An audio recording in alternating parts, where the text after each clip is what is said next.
자리에 편히 앉아 주시기 바랍니다. 한 주간에도 세상에서 얼마나 분주하고 바쁘게 사셨습니까? 오늘 거룩한 안식일 저녁에 예배당으로 오신 우리 귀한 성도님들에게 하나님의 위로와 또 은혜가 있기를 바라며, 또 가정에서 이 예배에 참석하시고 또 분당교회에서 예배 참석하시는 우리 모든 성도님들에게도 성령 안에서 함께 예배드림으로 하나님의 은혜가 되는 귀한 시간이 되기를 주님의 이름으로 축원드립니다. 예수 그리스도의 이름으로 하나님 말씀 증거하도록 하겠습니다. 마태복음 1장 1절 말씀입니다. 마태복음 1장 1절 말씀입니다. 찾으셨으면 다 함께 읽도록 하겠습니다. 시작.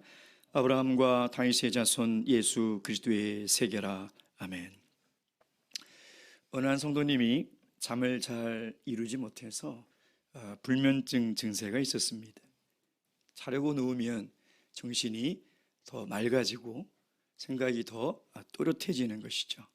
아마 그런 경험 다들 있을 것입니다. 다른 성도님들에게 그 고민을 이제 털어놨어요. 요즘 너무 머리가 복잡하고 잠이 오지 않습니다. 그랬더니 아무개 성도님, 저도 얼마 전에 그런 증세가 있었는데 지금은 말끔히 해결했습니다. 그래요? 기도했습니까? 아니요, 성경을 읽었습니다. 역대상 1장부터 9장까지 계속 족보가 나와 있는 얘기를 읽다 보니까 중간에 잠이 스르르 들었습니다. 이런 얘기를 했더랍니다. 여러분, 역대상을 집에 가서 1장부터 9장까지 보면 아담으로부터 사울의 후손까지 계속 족보입니다. 저는 궁금한 게, 우리 성도님들이 성경 통독을 할 때 이것을 과연 정독을 하실까 늘 궁금해요. 아마 그냥 넘어가지 않으실까 이런 생각을 해봅니다. 우리가 마태복음 1장을 딱 펼치면 뭐가 나오죠? 예수 그리스도의 족보가 나옵니다. 졸지 마시기 바랍니다. 성경은 하나님께서 성령의 감동으로 주신 말씀이다 라고 우리가 믿으면 이 족보를 통해서도 하나님의 은혜와 깨달음을 분명히 받을 수 있습니다. 이제 저희들은 금요일 저녁마다 마태복음 강해 설교를 함께 나가려고 합니다. 오늘은 특별히 마태복음의 개론, 서론의 얘기를 함께 나누도록 하겠습니다. 마태복음 어떤 책이냐? 우리가 이것을 알고 마태복음의 여행을 우리가 떠나야 되겠죠. 마태복음은 어떤 책이라고 생각하십니까? 첫째는 마태복음은 신약 성경의 안내자입니다. 마태복음은 신약 성경의 첫 번째의 책이죠. 그래서 마태복음은요, 앞으로 요한계시록까지 나아갈 그 신약의 세계의 출입문과도 같고요, 안내자와도 같습니다. 여러분 혹시 그런 생각으로 마태복음을 읽어보셨습니까? 마태복음은 내가 마태복음을 읽음으로 말미암아 이제 신약성경 27권을 내가 잘 이해하는 출입문으로서 내가 잘 들어가야지, 이런 생각으로 읽어보신 적이 있습니까? 마태복음은 우리를 어디로 안내하고 있을까요? 마태복음은 우리를 어디로 인도하고 있을까요?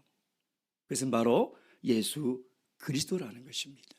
예수 그리스도의 세계로 마태복음은 우리를 인도하고 있습니다. 여러분, 예수 그리스도를 바르게 아는 것은요, 가장 중요합니다. 바른 신학이 있어야 바른 신앙이 생기는 것입니다.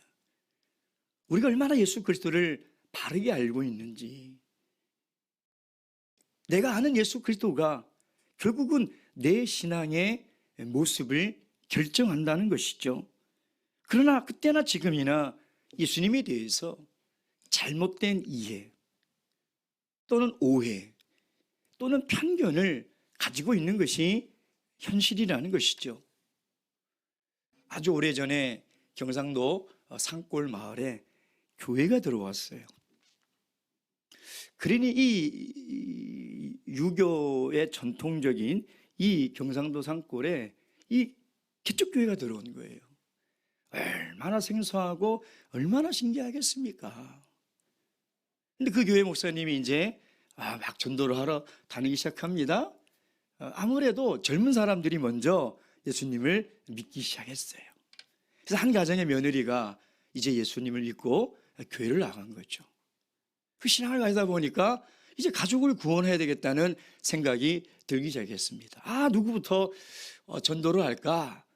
시어머니를 먼저 전도를 해야 되겠다 라는 이제 생각을 하게 된 거죠. 그러니까 시어머니를 맨날 며칠을 설득을 해서 그 교회에서 열리는 이제 전도 초청 집회, 이 전도 집회에 모시고 가는 거예요. 그래서 그 다음날 이 할머니가 마을 회관에 가서 그런 얘기를 합니다. 야야, 너희들도 이제 살 날이 얼마 안 남았으니까 죽기 전에 교회 나가서 예수 믿으래. 안 그러면 죽어서 불구덩이에 들어가서 평생 고생한대. 근데 옆에 있는 할머니가 그럽니다. 예수가 누군데 나보고 믿으라 하노? 모르겠는데 우리 며느리가 아버지 하던데 사돈 어른이네. 그랬더니 옆에 있던 할머니가 거듭니다. 근데 예수가 죽었다더라. 또 옆에 있는 할머니 거듭니다. 내가 그럴 줄 알았다. 머리 길게 너리트리고 다니다가 보니까 내가 그럴 줄 알았다.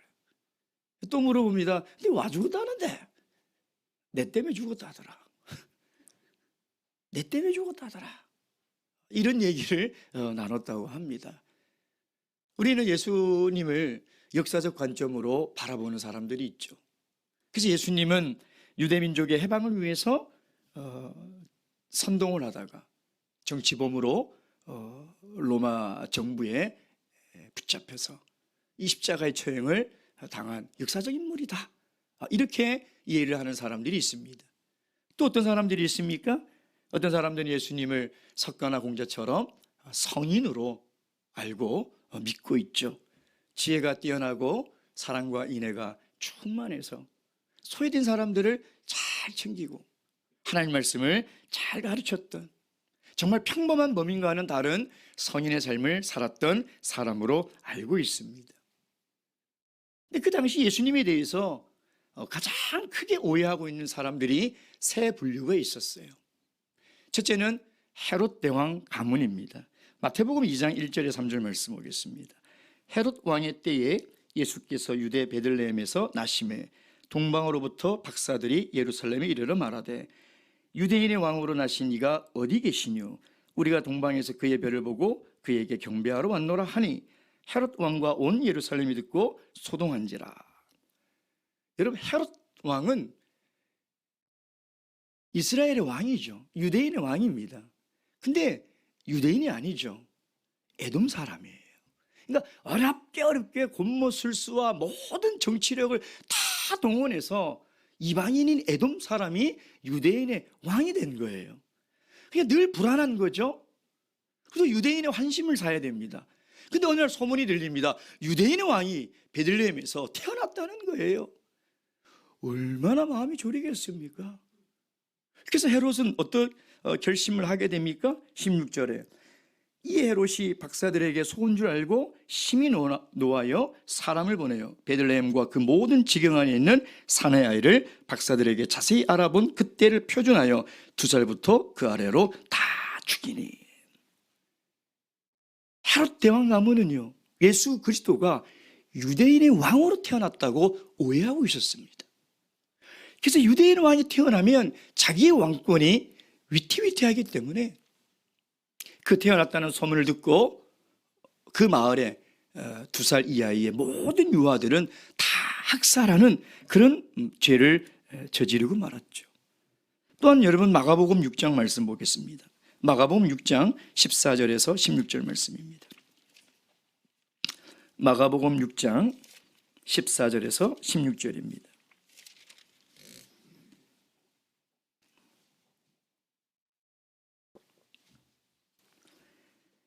이에 예수의 이름이 드러난지라 헤롯 왕이 듣고 가로되 이는 세례 요한이 죽은 자 가운데서 살아났도다. 그러므로 이런 능력이 그 속에서 운동하느니라 하고 어떤 이는 그가 엘리야라 하고 또 어떤 이는 이가 선지자니 옛 선지자 중에 하나와 같다 하되 헤롯은 듣고 가로되 내가 목배인 요한 그가 살아났다 하더라. 여러분, 예수님의 소문이 이제 막 각지에게 퍼지기 시작했어요. 그 소문이 헤롯의 귀에 들어간 거죠.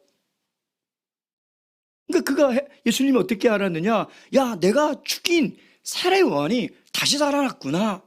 이렇게 오해를 하고 있다는 것입니다. 뿐만 아니라 어떤 사람들은 엘리야가 살아났다, 어떤 사람은 선지자다, 어떤 사람은 구약의 옛 선지자와 하나와 같다. 여러분, 이렇게 많은 사람들은 예수님에 대해서 오해를 하고 바르게 이해를 하지 못하고 있었던 것이죠. 두 번째, 어떤 부류들이 있습니까? 유대인들입니다. 여러분, 사복음서를 보면 유대인들은 예수님을 어떻게 알고 있었어요? 율법을 폐하러온 자, 그렇죠. 사사건건 율법에 반하는 행동과 말씀을 가르치죠. 그러니까 그들에게 생명과도 같은 율법을 폐하러온 자로 생각하고 있으니 예수님을 잡아 죽이지 않을 수 없는 것이죠. 하나님을 모독하고 신성을 모독하고 율법을 범하는 그런 사람으로 여겼던 것이죠. 또 어떤 사람이 얘기했습니까? 기적을 행하니까 바알세불, 귀신의 힘을 입어 저런 치유의 능력을 나타냈구나. 요즘 말로 말은 뭐예요? 접신한 사람, 그렇죠. 무당처럼 접신을 해서 그 살행의 역사로 지금 치유의 기적을 나타내고 있다. 이렇게 오해를 하고 있다는 것입니다. 또 어떻게 오해하고 있습니까? 저 갈릴리 촌동네 나사렛에서 태어나서 보잘것 없고 뭐 글이나 알까? 그런데 글을 읽네? 말씀을 잘 안 해? 그런 참으로 보잘것없는 목수의 아들로 그런 하찮은 사람으로 여기지 않았냐 이 말이에요. 그렇죠? 세 번째는 어떤 분류가 있었습니까? 이게 제일 마음이 아파요. 어떤 분류가 예수님에 대해서 오해를 하고 있었죠? 제자들이죠. 제자들. 예수님과 3년 반 동안 동고동락을 하며 예수님의 말씀을 듣고 예수님의 가르침을 받고 예수님의 기적의 현장에 눈으로 봤을 뿐만 아니라 그 현장에 동참하여 함께 동역자로서 하나님 나라를 위해서 헌신했던 제자들조차 예수님을 바르게 알지 못했어요. 예수님을 바르게 이해하고 있지 못했다는 것입니다. 여러분, 그래서 우리는 반드시 알아야 돼요. 내가 예수님의 말씀을 듣고 하나님의 일을 교회에서 한다고 해서 나는 정말 예수님을 바르게 믿고 있는가? 내가 믿고 있는 예수님이 정말 바른 하나님이신가? 여러분, 우리가 이것을 정말 진지하게 돌아볼 줄 알아야 됩니다. 제자들은 예수님을 어떻게 이해하고 있었습니까? 정치적 메시아죠. 정치적 메시아. 야, 예수님의 가진 능력이라면 얼마든지 로마의 압제에 우리 유대민족을 해방시킬 뿐만 아니라 가난으로 얼마나 수백 년 동안 그 제국의 압제 속에서 살았습니까? 그 민중들의 삶이 얼마나 피폐해져 있냐 이 말이에요. 근데 오병이어의 기적을 행하고 무리를 걷고 바다를 잠잠케 하는 저 능력을 가진 분이라면 야, 유대인의 왕의 자격이 있다. 그리고 민중들을 굶어 죽이지 않고 먹고 사는 문제를 해결하겠다. 여러분, 이제 우리나라에 대선이 얼마 남지 않지 않습니까? 예. 가장 선호하는, 우리 국민들이 선호하는 리더가 누굽니까? 경제죠, 경제. 예.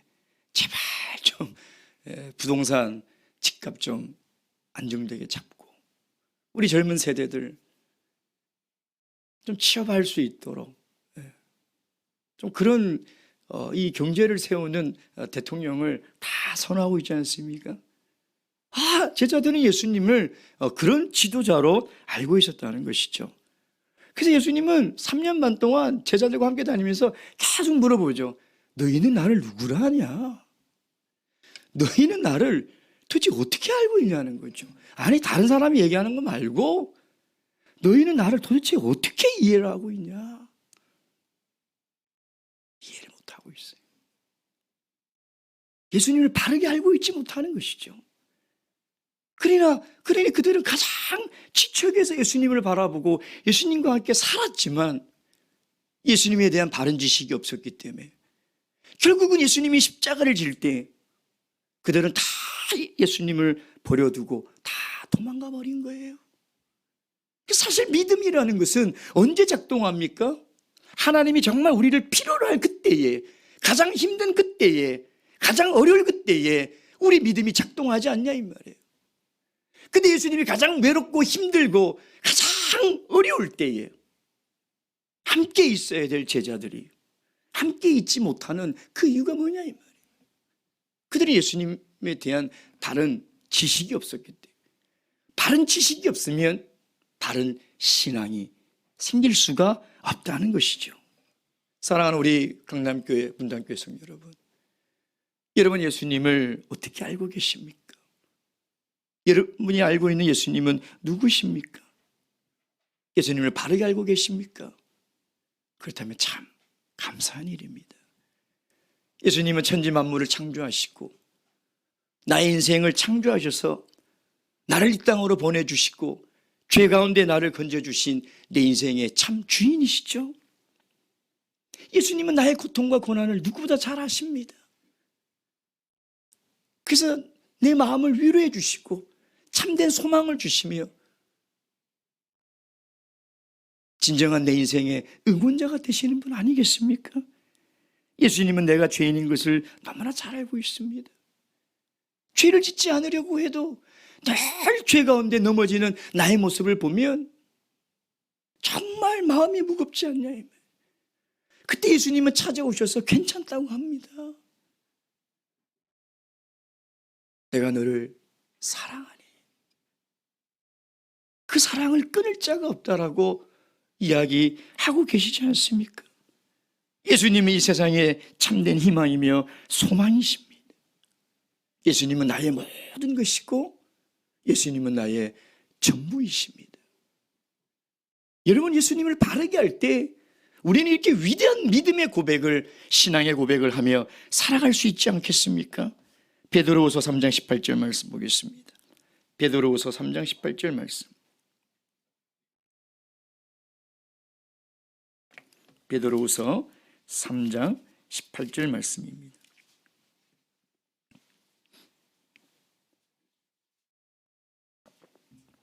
다 함께 읽겠습니다. 시작.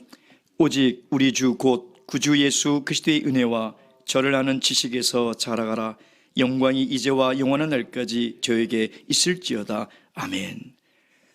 바라옵기는 마태복음을 통해서 예수 그리스도를 아는 지식에서 자라가셔서 저와 여러분의 믿음이 바른 믿음으로 굳건히 설 수 있는 귀한 시간 되시길 주님의 이름으로 축원드립니다. 두 번째 마태복음은 어떤 책이냐? 마태복음은 구약과 신약을 연결해주는 완충제와 같은 책입니다. 다시 우리 본문의 말씀 마태복음 1장 1절로 돌아가겠습니다. 아브라함과 다윗의 자손 예수 그리스도의 세계라. 구약의 마지막 책이 말라기죠. 그 말라기를 다 끝내고 이 신약의 첫 번째 책인 마태복음으로 넘어오면 완전 다른 세계입니다. 예수 그리스도의 세계는 구약의 세계와 완전 다른 세계로 들어오는 것이죠. 굉장히 낯선 느낌이 듭니다. 마치 요즘 제가 그렇습니다. 신호등도 거의 없고 차가 막히는 날이면 장날이에요. 장날에는 좀 막히죠. 그렇죠? 사설 주차장이라는 것은 없습니다. 그렇죠? 아무데나 대놓으면 돼요. 제가 여기서 7년 있으면서 주차를 잘못해서 딱지를 뗀 적도 없고요. 그럴 일이 전혀 없습니다. 그러다가 고속도로를 타고 신가를 지나서 판교를 지나서 분당을 지나서 오면 다른 세계예요. 막 높은 빌딩들이 그냥 줄줄이 있고요. 끝을 알 수 없는 진짜 차량의 행렬들이 눈앞에 탁 펼쳐지면 저기까지 어떻게 가지? 하는 한숨과 낯설음이 저에게 밀려옵니다. 아직은 적응이 잘 안 돼요. 그나마 적응이 되는 것은요, 2층 목차실에 있으면 참 아름다운 대청공원의 이 풍경. 그걸 보고 있으면 좀 마음이 안정이 돼요. 적응이 돼요. 새벽 기도가 끝나면 몇 바퀴 돕니다. 그 저녁이 있으면 야, 저는 뭐 무슨 축제인 줄 알았습니다.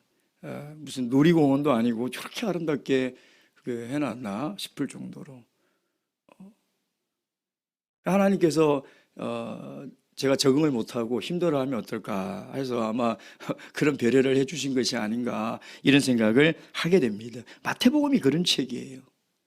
구약의 세계에서 예수 그리스도의 세계로 넘어오는 독자들에게 적응을 하라고 하나님이 배려를 하시는 거예요. 우리는 무슨 소리인지 잘 모르죠. 그게 잘 이해가 안 됩니다. 그러죠? 근데 마태복음은 그 충격을 줄여줄 수 있는 완충제 역할을 합니다. 누구에게요? 특히 구약의 세계에 살고 있는 유대인들에게. 여러분, 유대인들에게 예수 그리스도의 세계는 충격이요 도전입니다. 이 적응이 안 되는 거예요. 예. 너무 낯설어도 너무 낯선 파격적인 것이죠. 그러니까 예수 그리스도의 세계에 딱 들어오면, 유대인들이 들어오면 도대체 이게 뭔지 헷갈리는 거예요. 그동안 내가 알고 왔던 이 구원에 이르는 방법과 하나님께 예배하는 방법과 기도하는 방법과 살아가는 모든 방법이 다 달라요. 개념도 다르고요. 그러니 유대인들이 얼마나 힘들겠냐 이런 말이에요. 그래서 마태복음은 이 구약과 신약을 연결하는 완충제 역할이에요. 그 충격을 줄여주는 것이죠. 그렇죠? 그래서 마태복음은요, 유대인들이 구약에 제일 중요하게 생각하는 책, 그게 뭐예요? 모세오경이죠. 모세오경의 구조를 그대로 따르고 있습니다. 마태복음에는 예수님의 설교가 5편이 있어요. 왜 그랬을까요? 유대인들을 위해서요. 그 충격을 줄여줘야 돼요. 예. 그래서 설교 5편이 있어요.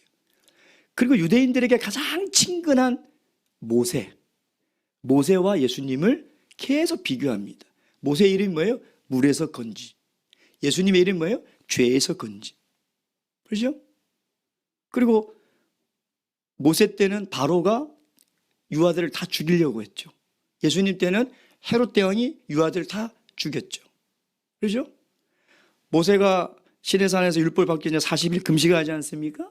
예수님이 광야에서 금식하시죠. 제가 시간이 없어서 몇 개밖에 얘기 안 했는데 마태복음에 보면 이런 모세의 유형을 계속 따르고 있어요. 왜 그럴까요? 완충제 역할을 해야 되기 때문에. 예수님이 너무 낯선 거예요.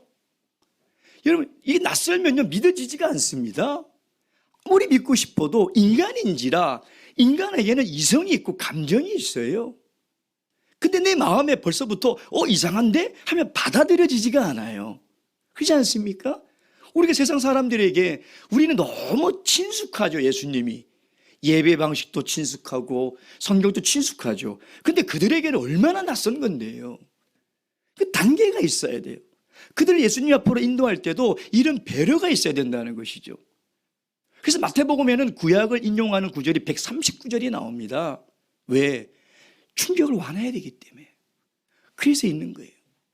제가 예전에 목회를 할 때요, 친하게 지내던 분이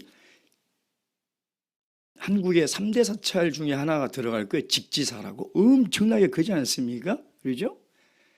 그분을 제가 그 직지사에 총무를 하고 계세요.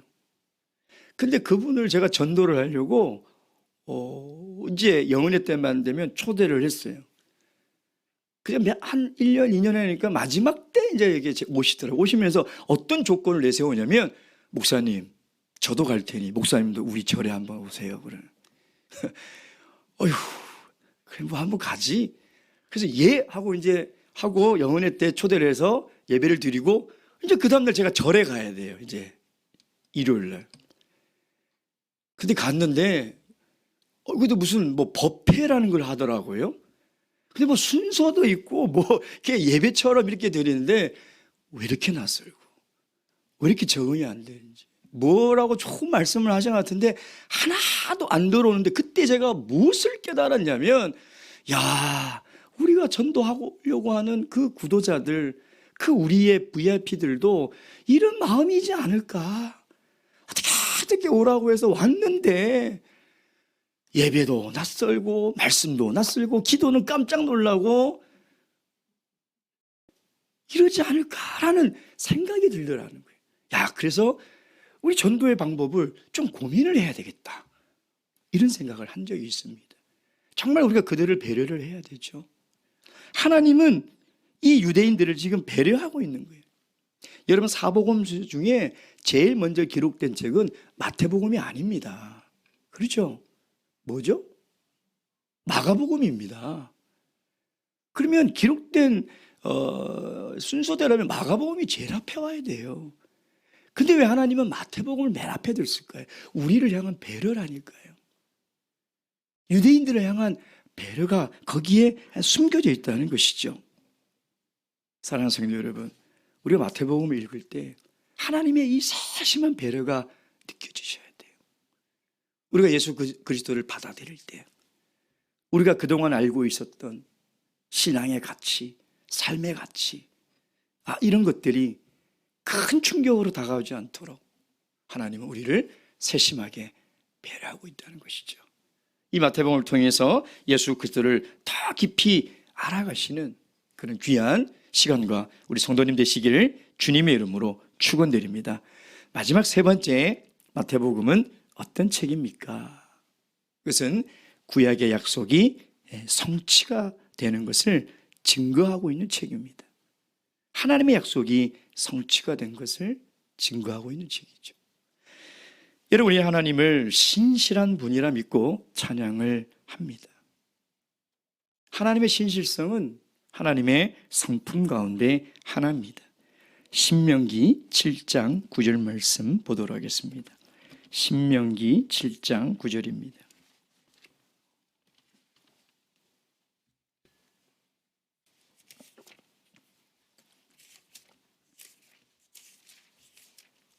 신명기 7장 9절 말씀.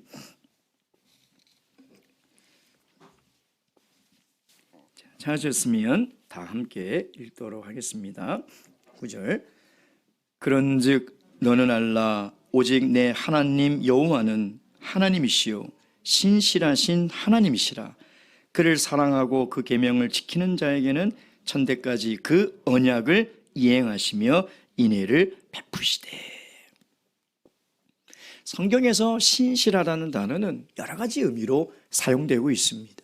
정직하다, 성실하다, 진리 안에 확고하다, 확실하다, 여러 가지 의미로 사용이 되고 있죠. 근데 그 여러 가지 의미로 사용되고 있는 가운데 이 신실하다는 의미에 가장 가까운 의미가 뭐냐? 그것은 바로 약속을 지키시는 분이라는 것입니다. 하나님은 반드시 약속을 지키시는 거예요. 오늘 이 다음 세대들, 가나안에 들어가서 살 이 광야 세대들에게 모세는 하나님이 어떤 분임을 그들에게 이야기하고 있지 않습니까? 하나님 어떤 분이다? 신실한 분이라. 그래서 가나안 땅은 하나님이 약속한 땅이라는 거예요. 부모 세대들은 믿음이 없어서 불신앙으로 가데스 바네아에서 다시 돌아갔지만, 그래서 결국은 하나님의 심판을 받아 하나님의 약속의 땅에 들어가지 못하고 광야에 다 엎드려 죽었지만, 너희들은 신실한 하나님을 믿으라는 것이에요. 하나님의 약속을 반드시 지킨다는 거예요. 그래서 이 세대들에게 그 약속을 지키는 신실한 하나님을 믿는 믿음이 있으면 가나안 땅에 들어갈 수 있다는 것이죠. 여러분, 우리가 보는 성경은 옛 약속인 구약과 새로운 약속인 신약으로 이루어져 있지 않습니까? 구약에 어떤 약속이 있습니까? 예수 그리스도에 대한 약속이 있죠. 창세기 때부터 아담이 범죄한 이후로부터 여자의 후손으로 태어날 자가 예언하고 있지 않습니까? 아브라함을 통해서 예언하고 있지 않습니까? 다윗을 통해서 약속하고 있지 않습니까? 그러니까 마태복음을 읽어보면 오늘 마태복음 1장 1절에도 아브라함과 다윗의 자손 예수 그리스도의 세계라. 하나님의 아브라함과 맺었던 그 언약, 하나님이 다윗의 집안과 맺었던 그 언약을 하나님이 어떻게 신실하게 지켜가는지를 보여주고 있는 책이 바로 마태복음이라는 것이죠. 여러분, 그래서 마태복음 2장 15절에 보면요, 2장 15절 말씀 보겠습니다. 마태복음 2장 15절. 헤롯이 죽기까지 거기 있었으니 이는 주께서 선지자로 말씀하신 바를 이루려 하심이니라. 이런 표현이 마태복음에 5번인가 6번 나오는데 다른 세 복음서에는 한 번도 나오지 않는 표현입니다. 오직 마태복음에는 나오는 표현이죠. 마태가 우리에게 이야기하고 싶은 것이 뭐냐면, 예수 그리스도는 옛 언약인 구약의 선지자들과 하나님이 약속하신 약속의 성취로 오셨다는 것이에요. 이런 것은 매우 중요합니다. 예수님이 이 땅에 오신 것은 우연히 오신 것이 아니라는 거예요. 마태가 소개하는 이 예수님은 어떤 예수님이냐? 하나님의 약속의 성취의 증거라는 거예요. 그냥 어느 날 역사 속으로 이 땅에 오셔서 사람들을 구원하시고 복음을 전파하신 것이 아니라 수천 년 전 창세기 때부터 약속하신 하나님의 약속이 어떻게 성취되고 있는지, 누구를 통해서 성취가 되는지를 마태는 우리에게 보여주고 있다는 것이죠. 아브라함에게 했던 약속, 다윗에게, 모든 이스라엘 백성에게, 모든 만민에게 했던 예수 그리스도에 대한 그 예언과 약속이 성취되었다는 것이죠. 사랑하는 성도 여러분, 그래서 마태복음은 하나님의 약속이 예수 그리스도를 통하여 어떻게 이루어지는가, 하나님은 절대 약속을 잊지도 않으시고 변개치도 않으시고 신실하게 그 약속을 반드시 성취하시는 분이라는 것이죠. 여러분, 우리도 이 약속을 믿어야 되지 않겠습니까? 예수님이 우리와 얼마나 많은 약속을 했습니까? 나를 믿는 자는 죽어도 살겠고 살아서 영원히 주님과 함께 산다고 약속하지 않았습니까? 세상 끝날까지 우리와 함께 하신다고 약속하지 않았냐 이 말이에요. 그러니 우리는 의심하지 말아야 돼요. 주님은 내 인생에 항상 나와 함께 하시고, 주님이 내 인생을 인도하셔서 영원한 영생의 나라로 반드시 인도하실 것을 그 약속을 했기 때문에 주님은 그 약속을 반드시 지킬 수밖에 없어요. 내가 가고 싶어서, 내가 못 가서 가고 안 가고 하는 문제가 아니라 우리는 하나님의 언약 안에 들어와 있는 것이죠. 예수 그리스도의 새 언약에 들어와 있기 때문에 그 하나님의 언약이 우리 삶에 성취가 되는 것을 믿으시는 그런 귀한 성도님 되시길 주님의 이름으로 축원드립니다. 묵도하시겠습니다.